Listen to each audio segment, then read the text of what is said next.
सादात की ज़ैद नस्ल जनाब ज़ैद अलैहिस्सलाम से चली है। उसके बाद जब शहादत इमाम हुसैन अलैहिस्सलाम हो जाती है, करबला मोहल्ला का वाक़या गुजर जाता है, तो उसके बाद जनाब ज़ैद अलैहिस्सलाम ने तहरीक चलाई थी बनी उमैया के ख़िलाफ़, दुश्मनान अहले बैत के ख़िलाफ़, दुश्मनान इमाम हुसैन अलैहिस्सलाम के ख़िलाफ़। उसके बाद में जब तहरीक चलाई तो तहरीक चलाने के बाद में जंग हुई है बनी उमैया के कारिंदों से।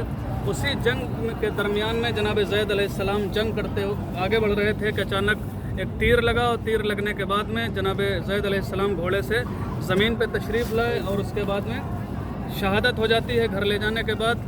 और उसके बाद में चाहने वालों ने दफन कर दिया, एक मुकाम पर दफन कर दिया, और उसके बाद वहाँ से एक नहर निकाल दी, पानी जारी कर दिया ताकि दुश्मनों के शर से महफूज हो जाएं, दुश्मनों की हिफाजत से जो है वो दुश्मनों से हिफाजत में रहें। लेकिन उसके बाद में मलऊनों को मालूम हो गया, दुश्मनान अहले बैत को पता चल गया कि जनाब ज़ैद अलैहिस्सलाम की कब्र मुताहर यहाँ पर है, यानी उसके ऊपर पानी बह रहा था, नहर निकाल दी ताकि महफूज रहे, लेकिन महफूज न रह सकी। और मलऊनों ने, दुश्मनान अहले बैत ने जनाब ज़ैद अलैहिस्सलाम के लाश मुबारक को निकाला, और निकालने के बाद में रवायतें बताती हैं कि पहले यहाँ पर एक दरख्त था यहाँ पर, तो उस पर लटकाया, और एक दूसरी रवायत है कूफे में जाके लटकाया खजूर के दरख्तों पर, और लटकाने के बाद में बड़ी अजियतें दी हैं और सर अक़दस को जुदा किया।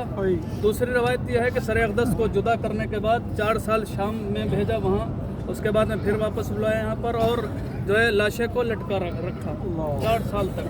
पहले कोफा छावनी थी, उससे सब मिला हुआ था। बाद में मलऊनों ने ये जो मुकाम देख रहे हैं जहाँ पर रोज़े मुबारक जनाब ज़ैद शहीद अलैहिस्सलाम मौजूद है, ये कब्र मुताहर है, तो इसी मुकाम पर जो है वो लाशे को लाने के बाद में मलऊनों ने उसे लाशे मुबारक को जला दिया था। जलाने के बाद में मलऊनों ने इतना जुल्म किया, और जो राख बची थी उसे इसी पानी में जो है बहा दिया था, जिसके आप हज़रात ज़ियारत फरमाएंगे। इल्तमास से दुआ।